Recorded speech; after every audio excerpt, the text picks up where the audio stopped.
studios of WDBO in sunny Orlando, Florida, here's talk radio host Joe Kelly's Behind the News podcast, where Joe and his listeners and guests discuss the most important issues of the day, plus the crazy and bizarre stories of the infamous Florida man. Here's Joe Kelly.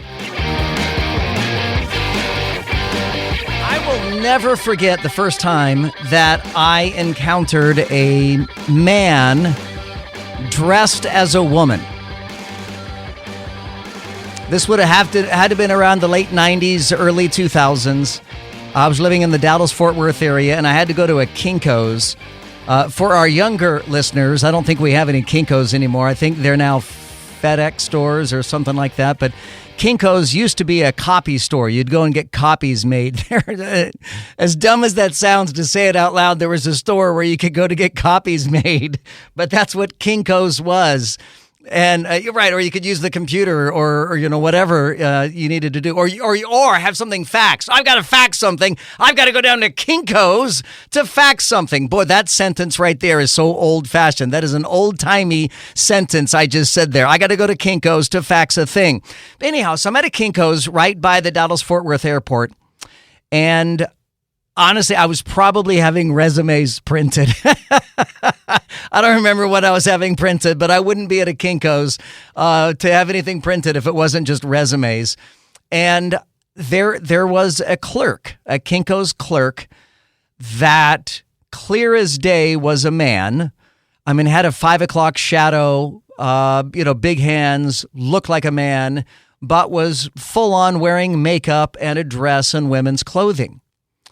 And I am polite to a fault. At least I hope I am. And I try to be polite to a fault. And having been raised in Texas, I was born in California, but I was raised in Texas. Having been raised in Texas, I learned hospitality. I learned Southern hospitality. I learned yes, sir, no, sir, yes, ma'am, no, ma'am, yes, please, no, thank you. I mean, I learned to be polite with everybody. And even to this day, I'll be at in a McDonald's drive-through, and a 16-year-old will wait on me, and I will find myself saying, yes, sir, or no, sir, yes, ma'am, no, ma'am, to a teenager, right? It's ingrained in me.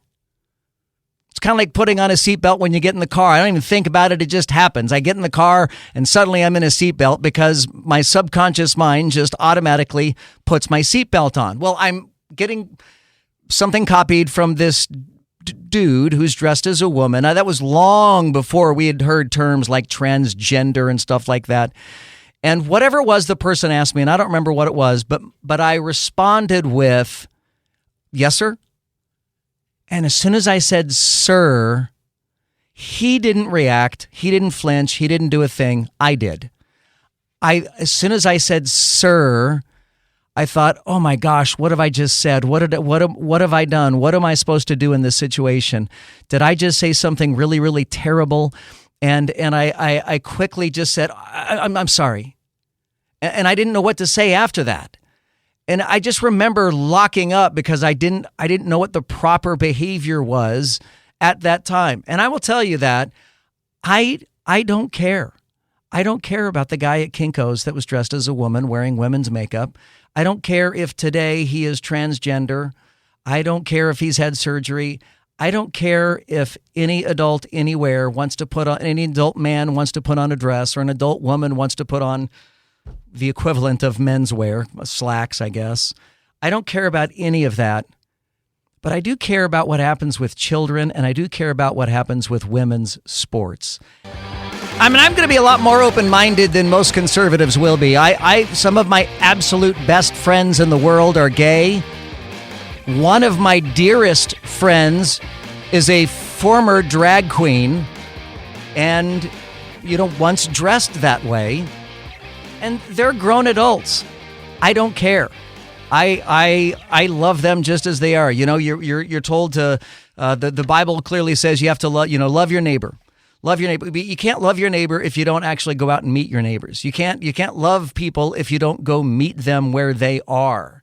And I thoroughly enjoy meeting people where they are and getting to know them and finding out what they're really like. So I don't bring a grudge to this discussion. I don't bring hatred to this discussion. I am fully accepting of adults' other lifestyles, be it hetero or homosexual. It doesn't matter. I'll tell you, I know as many freaky, weird heterosexuals as I do homosexuals. There are plenty of sexually deviant heterosexuals that live in our society that we don't bat an eye at, but if they're sexually deviant homosexuals, then we get all wrapped around the axle about it. I bring this all up because the U.S. Supreme Court today ruled that West Virginia cannot prevent a 12-year-old transgender student from playing girls' sports. To me, that is an abomination. That absolutely ruins female sports. It is unfair, it is unjust, it is inappropriate, and it should not be allowed. Trans girls, people that were born boys, should not be competing against girls in female athletics, period. There's no other way to describe it. There's no other way to put it. I don't know how there's middle room here. I don't know how there's middle ground. I don't know how there's any room for discussion or debate on this. Women should compete in women's sports. Men should compete in men's sports. In sports where there is no advantage to a man's body, a man's physique, we can debate those. Skateboarding comes to mind. I don't know that being a trans woman, a former man, has any advantage in skateboarding. But I was reading today of an MMA fighter who was born a male, is now fighting in female MMA fights, and has literally crushed the skulls of her last two opponents. The two women that the former he fought literally had their skulls broken. How that is fair, how we allow that to happen. I mean, that if that is not a sign of our culture and regrettably our nation circling the drain right now, I don't know what is. That we let men compete in women's sports is an abomination. 844-580-WDBO. It's 844-580-9326. You can use the open mic and the free WDBO app. Hit me up right now. We'll chat on the other side. You know, I always think of how sometimes we don't have a dog in the hunt on some of these things that are argued about daily in America, that we don't have a dog in the hunt. And just as an example, so Bud Light decided to do a partnership with the trans TikTok star Dylan Mulvaney. Well, I don't have a dog in that hunt because I don't drink Bud Light and I don't care about Dylan Mulvaney, but we all have a dog in the hunt because it's our American culture. It is the human culture. It's the human condition. And so to that end, we all have a dog in the hunt. But the reality is most of us don't have a dog in the hunt there. Some people will give up Bud Light and some people will probably buy extra. I can tell you that I was reading a report today that a number of liquor stores are now pulling Bud Light from their shelves. They're refusing them. And one of the liquor store owners that I was reading from today said that their representative said that they're not the only liquor store that's turning it down, and that it's really, really bad right now because everybody is turning down Bud Light at these liquor stores. So those are people who have a genuine dog in the hunt. Those are people who sell that liquor, and that is going to affect their bottom line. And honestly, I don't care. I don't care that Bud Light is honoring Dylan Mulvaney. I think Bud Light's an idiot. I think Bud Light is just beyond stupid. I hate to use that word, but it's beyond stupid how they don't know their audience. How in the world does Budweiser not know their audience in picking a trans celebrity to be the literal face on their cans? That they put her face on the cans. That just blows my mind how tone deaf Anheuser-Busch and InBev is to their own audience. I mean, that is the number one most important thing. When people ask me what I do for a living, I pretty much respond with, I know my audience. I mean, I have to know my audience. I know what my audience is thinking. I know what my audience is feeling. Now, I that doesn't mean I throw red meat and say only what they want to hear or think. I often, as some of you will point out regularly, will say things that I know my audience is going to disagree with. But I still have to know my audience. And to think that Budweiser is so ignorant to who their audience is just absolutely blows my mind. But the notion, though, of the Supreme Court allowing this, and I think she was 12 years old. Her name is Becky Pepper Jackson. And the Supreme Court now says that she can be a part of the school's track and cross country teams, and has now been welcomed by students and coaches. Oh, I doubt she's been welcomed. Certainly not by these students. Certainly not by the real women on the team, the real girls on the team that continue to compete in their girl bodies. They're not competing as men, they're competing as girls, and it is just so unfair. And my daughter is no longer in high school athletics. She's in college now, and she's not currently in athletics. But I mean, I would be, if my daughter was competing against men, I would be the first parent in line at the school board meeting, at the collegiate meeting, or whatever meeting it would take, at the top of my lungs, screaming how wrong it is to have men competing directly against women. Anyone that believes it's okay for men to compete in women's sports obviously have never competed in sports in their life. I was a professional water skier. Big difference in men's and women's abilities and structure. If you want to know the difference, go ahead and search for Caitlyn or Bruce Jenner's opinion on this subject. Very enlightening. Yeah, Caitlyn Jenner, the former Bruce Jenner, the Olympic champion, has been really clear about this. I mean, Caitlyn is out there living her best life, but she is very clear in advocating that women should compete in women's sports and men should compete in men's sports. Sean is joining us from Orlando. You're on WDBO. Hey, Sean, how are you? Hey, Joe. Good. Hey, I just looked it up. The Supreme Court has not made a final ruling. That's right. They're just allowing to work through the court, so there's still hope. Yeah, so it's not the final ruling that they put out. That's all. Yeah, you're absolutely right. Not the final ruling. In this particular case, in this state, West Virginia, the court ruled that the 2021 state ban on transgender participation in school sports cannot be enforced while it's being challenged in court. So you're right. This is not the final answer on whether or not girls and boys are going to be competing with one another, but it is the next step in the legal process. So that having been said, where does that leave you with regards to whether or not transgender athletes or people born men should be competing with women?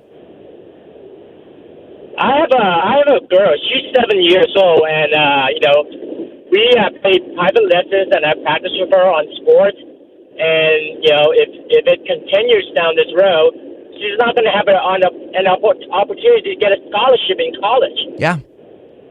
Yeah, you're absolutely right. You're right. Men will come in and dominate and take over those scholarships. This has the power to eviscerate women's sports on every imaginable level. At a time in which women were really starting to achieve parity via Title IX and seeing true parity when it comes to athletic competitions and revenues and money that is spent from colleges and universities on different sports. Now that there is, pretty close, if not, parity between the genders, the men and the women.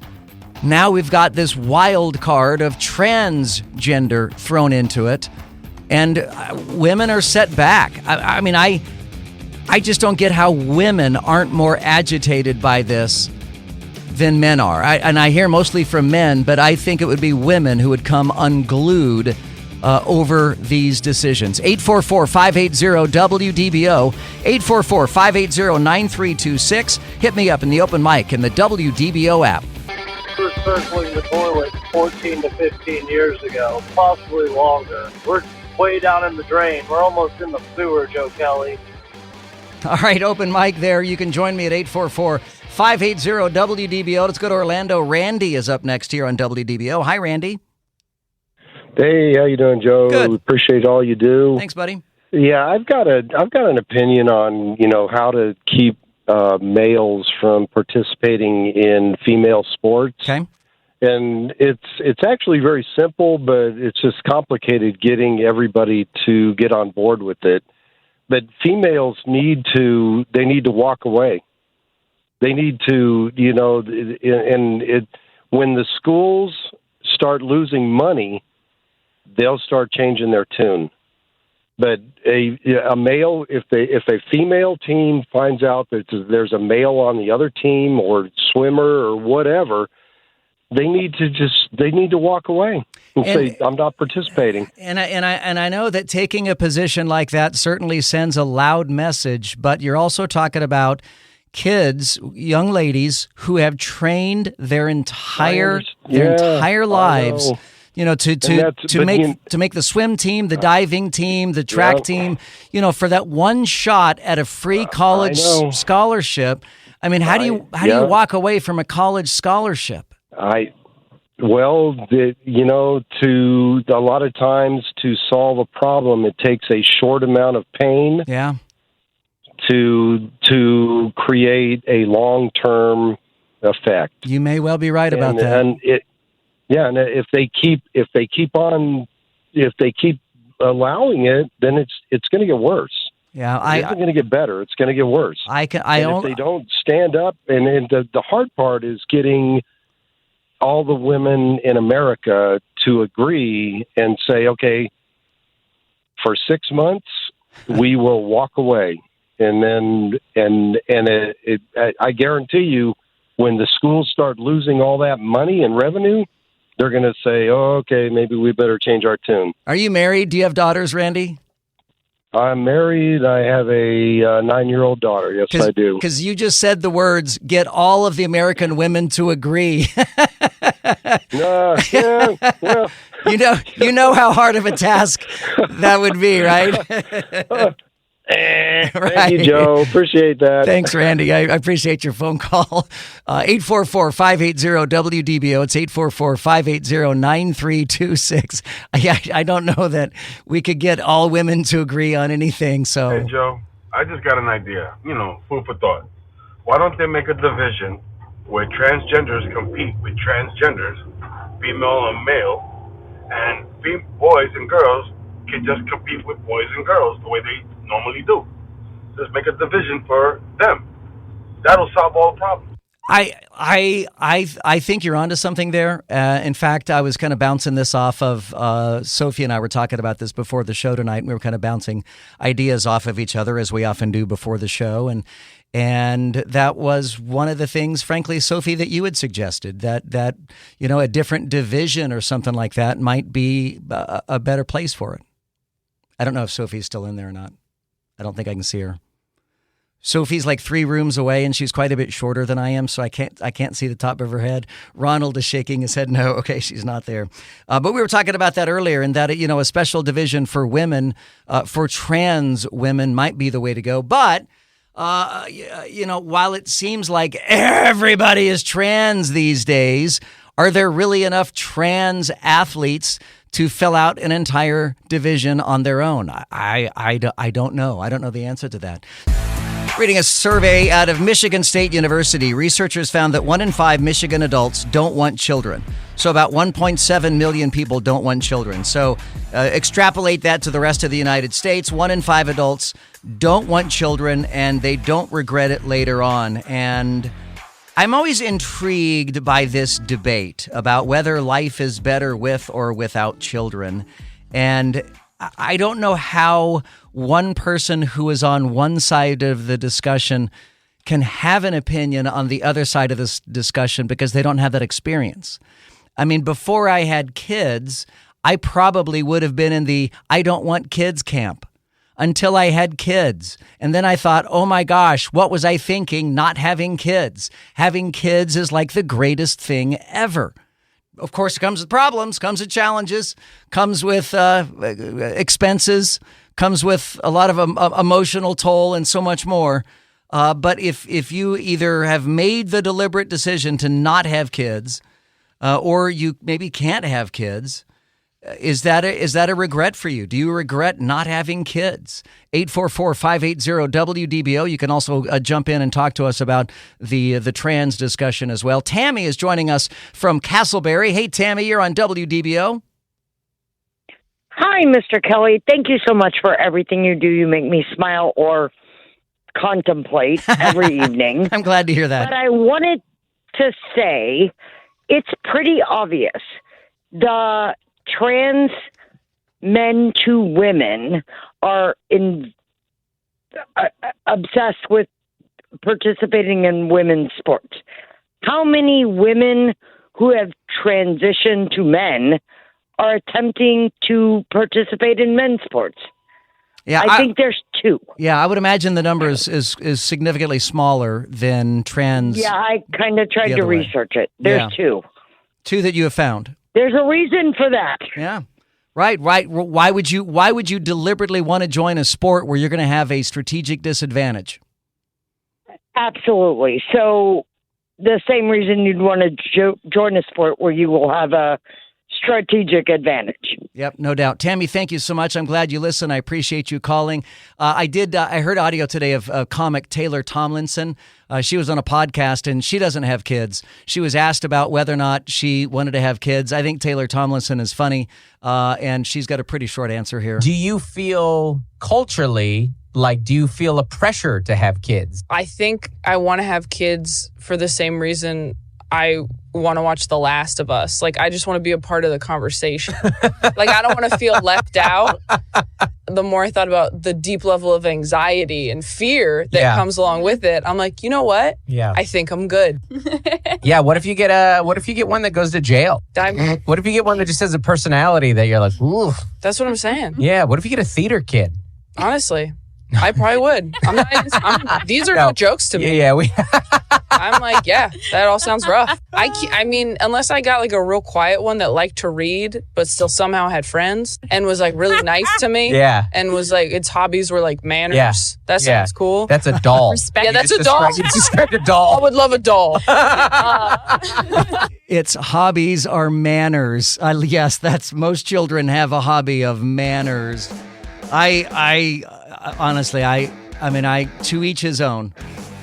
But having kids is just one of the greatest joys in my life, period. My only regret is just that I haven't been a better father. I think we all have room for improvement, but I don't regret having kids. I only regret not being better at being a dad. My name is Joe Kelly. More of your phone calls and comments coming up straight ahead at 844-580-WDBO. Look for the podcast Behind the News with Joe Kelly wherever you get your podcasts. And we'll continue with more of your comments coming up next. You're right, Joe. Lots of women should be agitated by this. This is not proper. Women should compete in sports against women and men against men. Right now, you have celebrities supporting this transgender confusion identity, and and more women should be agitated by this. Title IX is over. Yeah, I don't know where Title IX goes from here, given that it has been infiltrated by men. The very act that was to give parity to women in sports is worthless. It's obliterated now that people born men are able to compete on the same athletic field as people born women. We're talking about the Supreme Court ruling today saying that West Virginia cannot prevent a 12-year-old transgender student from playing girls' sports, specifically track and cross-country teams. We're also talking about a study out that says that 1 in 5 adults still don't want children, and they don't regret it later on. Hey, Joe, it's Mark from Winter Garden. I have 4 children. They are a blessing. You will never love anyone more than your children. And if you wonder, can I ever love somebody so much once you have them, you will be dumbfounded how much you love your child. Have a great night. Thank you. I absolutely agree with you 100% there. Hey, Joe, I think all this would stop if an entire male basketball team would identify as female and go and play against female teams. If one school would do that, I really, truly believe all this would stop. If the entire men's basketball team would identify as female and play against females. You know, and I'd recently seen this video. There was a weightlifting competition, and a dude deliberately signed up for a women's weightlifting competition. And for whatever reason, I don't know if it was just for the show of it or what, but they let him compete. He didn't compete as a trans. He was not transgender. He competed as a man, but he absolutely obliterated all of the women in weightlifting, which wouldn't you expect that to be the case? I mean, one certainly would. And, you know, getting a whole basketball team to do what that one weightlifter did, I think would be a stretch. And then I do have to kind of put the little asterisk, right, the little caveat that I must remind everybody of Billie Jean King and Bobby Riggs. So for anybody who is of the younger generation, you don't know the Battle of the Sexes that took place in 1973 at the Houston Astrodome, where a male professional tennis player, Bobby Riggs, played a female professional tennis player, Billie Jean King, and Billie Jean King beat Bobby Riggs in 3 sets. Now, by that point, Bobby Riggs was well past his prime. He was 55. Oh, 55? That's well past prime. I'm 55. That's past prime in tennis years. And Billie Jean King was 29. So, you know, Billie Jean King may have had a physical advantage in that particular match just because of the age differences between the two. But it still happened. A few years after that, in fact, it was 1992, Martina Navratilova played Jimmy Connors in a newer version of the Battle of the Sexes, and Martina Navratilova lost to Jimmy Connors. Both of them were closer to being in their prime at the time that happened. My name is Joe Kelly. Thank you so much for being a part of Orlando's News and Talk with Joe Kelly. I appreciate you more than you know, listening and joining and engaging and participating and calling and open micing and writing and tweeting and everything else.